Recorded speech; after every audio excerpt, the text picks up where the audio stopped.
And my daughter goes, how do you mask a kid who's got a speech problem, speech delay, and they have to see people's faces? They have to see the shape of their mouth. I mean, it's a big disability to do that. What if the truth came in a gel cap and we could just pop it in our mouths and forget about it? Well, it doesn't, and we can't. But we can laugh in the face of reality while plotting our survival. Welcome to the Truth Tastes Funny podcast. I am your host, Hersh, and if my guests can handle the truth, so can you. Open wide, folks. Here it comes.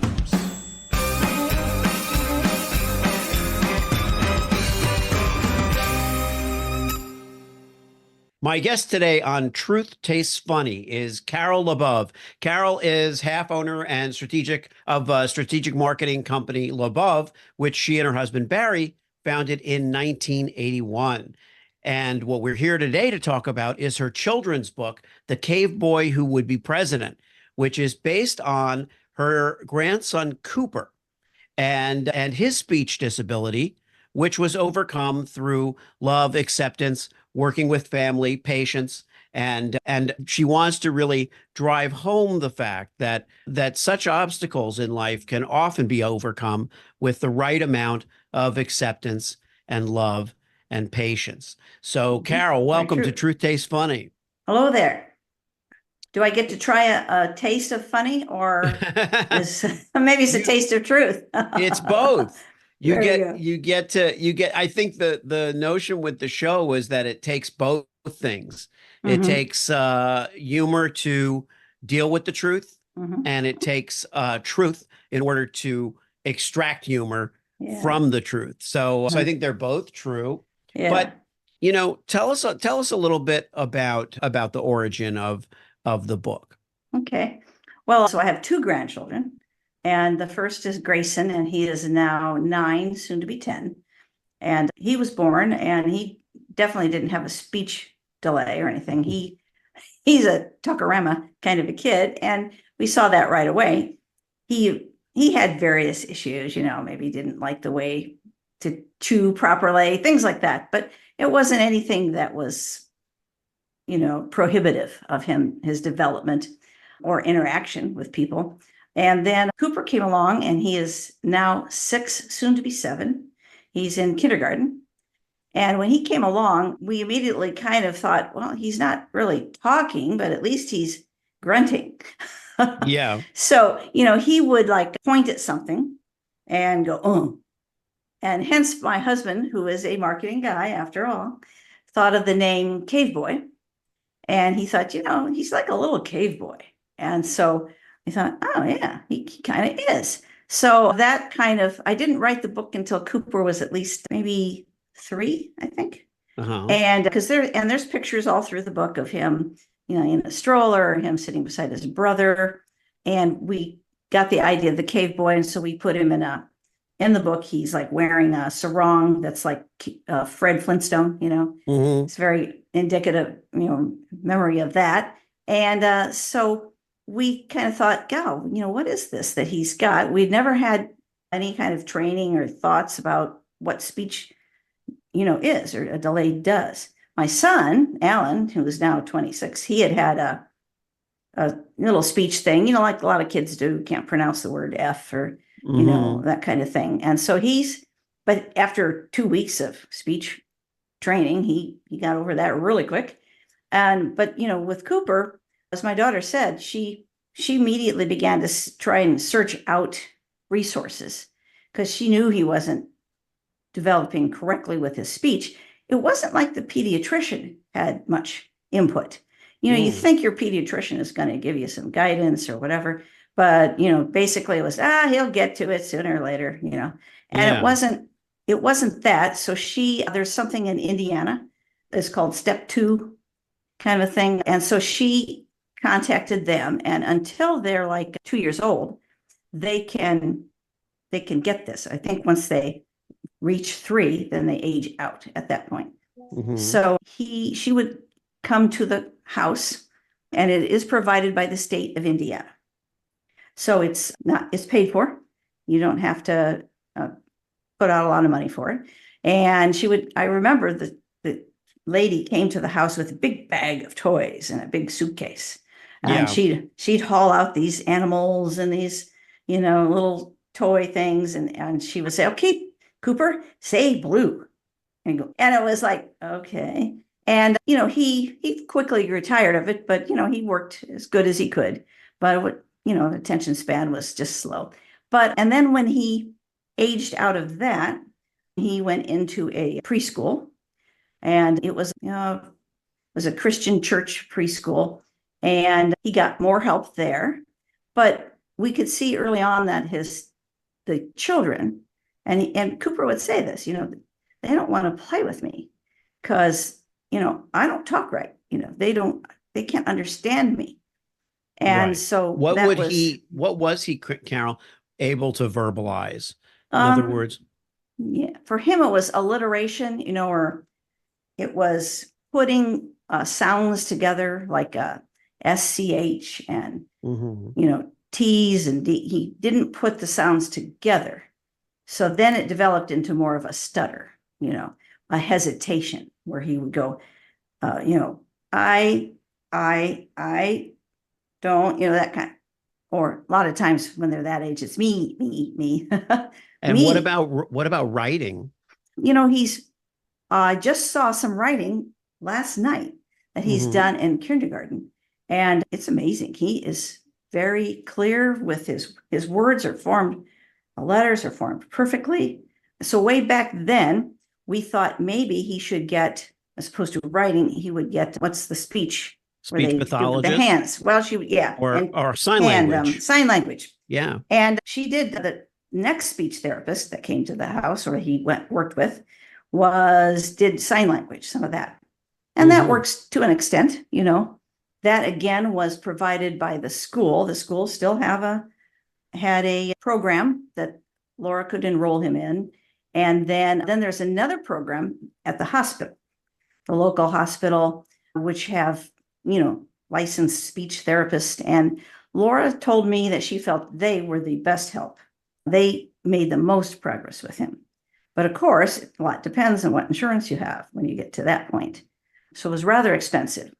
But, you do what you have to do. So basically he became aware of how he had to wait and think out what he wanted to say and how he wanted to communicate. Mm. To this day, he still has some hesitation, and you can hear it, where he's trying to form words, and he'll eventually come out with it. Sometimes it's longer than you think it should be, but you just be patient. We go, really? Is that what and then he's encouraged and he keeps going. His teachers know that he needs time they just don't spring it on him. Don't say, all right, Cooper, away, think of this. And he really, if he can think ahead of time and think it out, he knows what to do. Well, Mhm. excuse me, but that is Mhm. one of the tenets of kind of your approach, which is Mhm. that there has to be appropriate time and patience to deal with whatever a child is going through. Mhm. I have five kids, and Mhm. every kid is different, Oh but yeah. in school, you know, when my oldest, who's 32, was in grade school, there was Mhm. a need for everything to conform, Mhm. everybody to conform, Mhm. Mhm. and it was a time where the suggestion to put a child on Ritalin or put them on something, Mhm. was rampant throughout the Yeah, country. right, sure. It was just a strange, idea that some Mhm. schools would have. Yeah, Yeah, and just medicate mhm. the child, and they'll, Yeah, and all obviously the that's not going to trouble help with recede, speech, right? Mhm. but it fits under that umbrella of, Mhm. wait a minute, every child is different. Every Mhm. child Yeah, is going to need a little bit of a different approach at some point. yeah. Yeah. And you can't cure everything with drugs. In fact, as time has gone on, I've become less and less convinced that drugs are the answer. Yeah. There's no drug that helps Cooper pronounce words or Right. Right. think about things longer. there's nothing that's going to help him do that. It's training, it's working with them, it's patience, it's love. And eventually he's very popular now at school. Some kids call him the class clown. Yeah. He was offended at that first, but Uh-huh. once you explained that his papa had that same thing, then Hmm. he was, oh, okay. But he still has some things where he'll go, hey guys, and then he Yeah. pronounces some eloquent Yeah. prediction, pronouncement of what's going on in life. So that's one of his interesting thoughts he does. Now, we got into the COVID years, he Right. was Yeah. I was going still to ask in, you about that. he was still in third year of preschool. He was 3 and in preschool. And the the preschool he was going to said that they were going to mask all the way down to 2 years old. Right. And my daughter goes, how do you mask a kid who's got a speech problem, speech delay, and they have to see people's faces? They have to see the shape of their mouth. I mean, it's a big Yeah. disability to do Yeah. that And to them. in the hearing impaired community, you know. It was a big thing. So we found a school that said, we're not going to mask. We're going to let we don't need a mask. We don't feel we need to mask out of that. Indiana was pretty lenient. Hmm. They didn't, force you to mask and things like that. So in that respect, Indiana was a good place to be. Yeah. Yeah. And so we changed schools, and the teachers there were so much more helpful too. I mean, they told us at the other school when they said, well, you're going to mask down to 2 years old. They said, well, we know that kids have, problem with tolerating that. We'll create a little corner over here where they can go and take off their masks and just interact for a while. And then they put them back on. So that just doesn't work very well for kids. And I'm not convinced of the need for masks in any way, shape, or form, actually. Yeah. But we don't want to get Yeah. political here. No, But it, it's yeah. true. A lot of people say masks don't work. Yeah, I mean, but the development, what I think we can make a point of touching on Mhm. is the developmental delays that kids of all ages, especially younger, but some Mhm. going into, transitioning into junior high or high Oh, school, yeah. just socially, it was a very Social problem. challenging time. Mhm. So regardless, Mhm. it was challenging. So now coming out of Mhm. that phase, you worked out something with the school. Tell us a little bit about the story of the book of the Mhm. cave boy who would be president. Yeah, yeah. Well, I have a copy of a book right here. You might see him behind me too. I don't know if it's Oh beamed yeah. out yet. So, here's the cover, Yeah, I and so love he's it. got Yeah. dinosaurs, and the back is Cooper on a dinosaur. Yeah. Uh-huh. Oh, great. And so I had this illustrated by a fellow locally.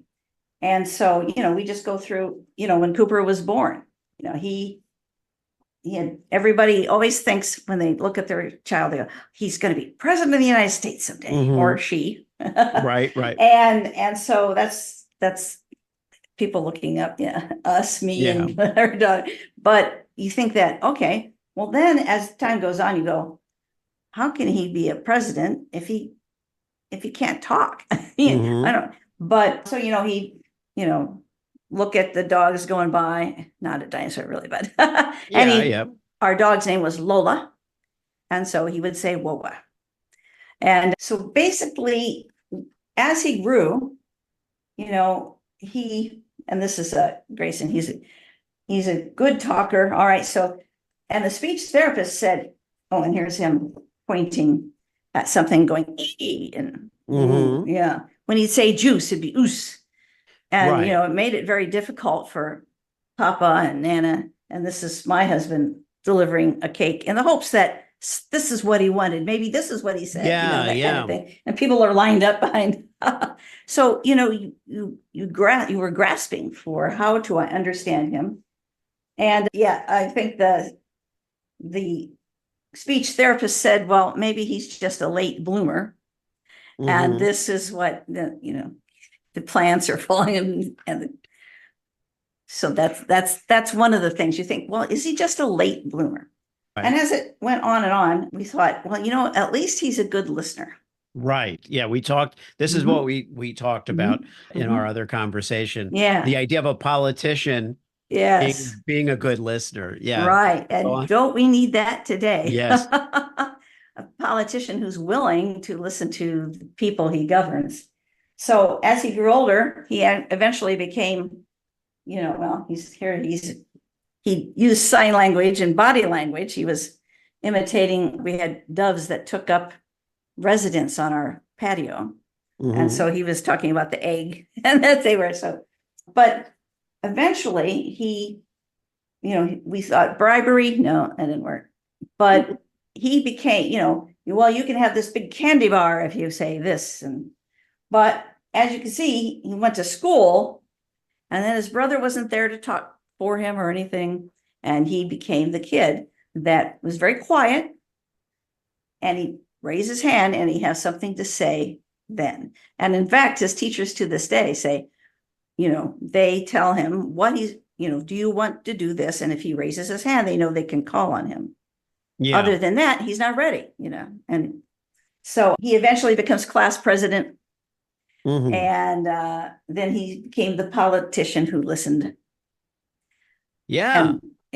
And that's, Which I was just going to say, I just love the way that evolves into a universal concept, because what I sensed when we spoke originally is that, that there are all kinds of challenges that a child and a family may have, but the core value of love and acceptance and, patience and dealing with it and trying to figure out what can we build, what can we build together? The idea of him becoming a politician is very, there could have been any aspiration that he would have, a broadcaster, a sportscaster or something. But the idea here being that not only, like when I think of him raising his hand, it's not only that because I picture I teach, certain groups of kids, and I'm like, there's that kid that always raises their hand, always has a thing to say. Sometimes it's just because they want to be funny or they want to, but here you have someone who, if they're raising their hand, that Cooper has something to say, because it isn't so easy, because it isn't without effort. And that means it isn't without contemplation. Right. And the idea of then saying, well, a politician who listens is it being like, a kind of a distinction or a revelation makes it such a powerful thing. How does Cooper react to the idea that there's a whole book about him? Well, it was in the paper back when he was, I don't know, 3, 4, whatever. And so he's sitting in my lap. And at first he was a little embarrassed and stuff, but then his teachers saw the article and they went, wow, Cooper, this is great.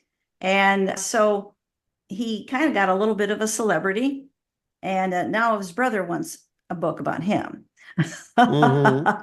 So I've been thinking about what that could be. But he, at first he didn't even really realize that he was the part of a book, but his teachers have come forward and say, hey, would you come to the class and read the book? And I'd love, I'm very happy to do that, so that they know, and he's okay with it, Yeah. Yeah. And I think obviously, if you send me, obviously we have a link to the caveboybook.com, which is where people can get the book. But if you send me a picture of the cover, that would be great as well, or any of the illustrations. I just think people get a real sense of the spirit of the book. But by hearing this, hopefully, this book gets a life beyond, beyond just being a very special thing for you to share within your community, within your family. It's a really wonderful concept. And so now you're also a handwriting analyst, correct? Yeah, I am. Tell me a little about that. I find that interesting. Well, my husband and I had experience with, we actually had a handwriting analyst come in and look at all our employees. And this is when we were, oh boy, probably been in the business 6 years, 5 years, something like that. Oh yeah. And Okay. and we found her to be extremely accurate. So I said to myself, why don't I learn this? And so I started taking, it's a like a correspondence type course, but you also meet with chapters, and then there's an annual meeting you can go to. And so it's called the International Graphoanalysis Society. You have to be able to say that very fast. Yeah, you Other need words, a IGAS. little, yeah, a little love and acceptance and just trying to learn that word. That's right. But That's yeah. right. But yeah, so I learned how to do it, and we felt that hiring quality people was much enhanced by looking at their handwriting. Mm, Because you can do all these tests. You can do the, well, Myers-Briggs and yeah. culture test and things like that, but you cannot fool a handwriting analyst. You don't know what to do to fool me. Hmm. Yeah. So, I mean, I've had people say, well, you only told me positive things. And I went, well, you'd like to hear something else? So, and then I tell them some of the bad things. And I go, well, bad, it's not. Right. And they go, well, all right. And they never speak to me again. Yeah, Yeah, that's like something being like a that. tarot card reader in your community, right? Right, You'd right. rather be a traveling tarot card reader and Yeah, just that's move right. on That's right. after you give them the news. Yeah. But my uncle who was a high school principal, Mhm. became a handwriting analyst, and I Oh, was yeah. so nervous. I was just so nervous I to know people do get very show him nervous. my handwriting. But I Mhm. remember showing him my signature, and this was, I was probably 12 or 13, and I remember showing him my signature, and he analyzed every letter of my signature. It was so fascinating. Obviously, Mhm. it's even more remarkable when they don't know you, and Yeah. they read these things Right, into right. it. But Mhm. it's fascinating. It's a Yeah. fascinating It is area. fascinating. We have a saying in IGAS is a stroke is a stroke wherever you find it. Hmm. So it's you, every stroke you have has a right to be there. So if you have, I don't know, like a big looping lower descender in G's or Y's, there's a reason it's there, creativity, imagination, Hmm. showing in big loops. Then you've got secretiveness, you've got pride and arrogance. And I mean, there's all these different traits, well over 100 traits that you can see from handwriting. Yeah. One of the things that's troubling now is that they don't teach cursive anymore. Right. Yeah. Yeah. So then it becomes more of a print kind of a Uh-huh. issue. And then it becomes more global analysis. You have to see how do they use the space on the paper? Do the lines slant up or down? How big are the letters? Yeah. And that kind of, so then it becomes comparative like that. There's still enough left there most of the time that people can go, oh yeah, I did, that's how I write. But I usually say, give me a sample of what you consider your normal handwriting. Yeah. So it might be printing. Mhm. Well, it brings up a good point, Carol, which is that there is something special about the relationship between writing by hand and what the process does for you. Mhm. And I always have a notepad and take notes by hand. Yeah. Uh, yeah, I really do it simply because I just feel connected to the material that way. It's also Yeah. easier when I'm talking to someone, even if I'm Mhm. recording, I don't write down what they're saying. I write down the thought that I'm having about what they're saying. Because, Uh-huh. now we have we have Zoom and Fathoms, and we have the everything can be Mm. recorded, but Right. there's something about it that I hope we don't completely lose because it's I hope very, not too. very personal. Well, I Mhm. want to give you the last word here and share a message, if you would, with our audience. A lot of the show is about thriving and surviving in a crazy world with twists and turns that we never expected. But I'll let you have the last word Yeah. as far as your thoughts. Well, my thoughts would be, if you do go ahead and get the book and read it to your child, or have it taken in and the teachers read it, it shows it's the story of a kid who overcame an obstacle. And my message is that you can overcome any obstacle. doesn't have to be speech. It can be, maybe you only have an arm or one arm or something, but you can overcome any obstacle and become a success just because the people around you believe in you. So that's kind of what. Thanks so much for tuning into Truth Tastes Funny. If you enjoyed the experience, please leave a 5-star review and share this podcast with your friends.